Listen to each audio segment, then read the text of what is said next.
Asher, ano-ano itong mga proyekto ng NIA na sinasabing substandard? Isa ang Small River Irrigation Project sa San Miguel, Bulacan na tinukoy ni Senator Rafi Tulfo na hanggang sa ngayon ay hindi pa rin natatapos ang konstruksyon at pagtuloy. Sa kaligyan, ito ay sa kabila ng paglalaan ng pamahalaan ng budget sa proyekto na umaabot ng 15 million pesos. Kasabay ng plenary debate para sa panukalang 2026 budget, partikular na ng National Irrigation Administration o NIA, kinuwestiyon ni Senador Rafi Tulfo ang ilang proyekto ng ahensya para sa Bulo Small Irrigation Project.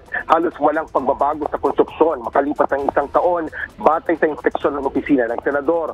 Ayon sa nakausap nilang testigo, mayroon ring gumawa or ginawang kalye, ngunit hindi madaanan man lang kahit single na motorsiklo dahil sa tarik ng kalsada. Halos pareho lang din ang sitwasyon ng Macalelon Small Reservoir Irrigation Project sa Macalelon, Quezon. Sinabi pa ng ilang nakasaksi sa mga aktibidad ng proyekto na bagaman ginagawa ito ay hindi tuloy-tuloy. Binibenta rin umano ng engineer ang mga materyales sa mga bahay-bahay sa lugar mula sa reservoir. Habang ang Balog-Balog Multipurpose Phase 2 sa San Jose, Tarlac, sinabi ng NIA na matatapos na ito ng 2027 at 50% completed na. Ngunit ayon sa nakatatandang Senador Tulfo, nakita ng kanyang staff na nakatenga lang ang heavy equipment at walang aktibidad sa lugar lang kung saan naroon ang proyekto. Bukod dito, kinwestiyon ng mababatas ang NIA kung bakit madaling masira ang mga proyekto nito, gayong alam naman nila ng ahensya na maraming bagyong pumapasok sa bansa. Sana gumawa kayo ng mga proyekto na it can withstand up to signal number 4. Period. Bakit signal number 3, 4, giba?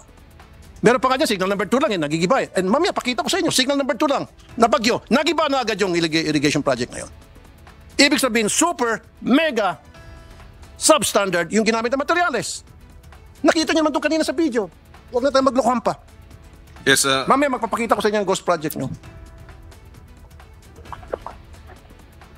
Ayon naman sa NIA ay nagsagawa sila ng inspeksyon at mayroon ding mga ilang farmers o mga magsasaka na pumirma para magpatunay na maayos ang mga nagawang proyekto. Ngunit may mga bagyong dumating anila at inayos naman ito ng mga contractor. Ngunit ilang proyekto naman ang sinasabi din ni Senator Francis Kiko Pangilinan, sponsor ng 2026 budget ng NIA, na walang detalye mula sa mga contractor. Nangako naman ang NIA na magsasagawa sila ng internal investigation at isusumite ang resulta nito sa opisina ng senador.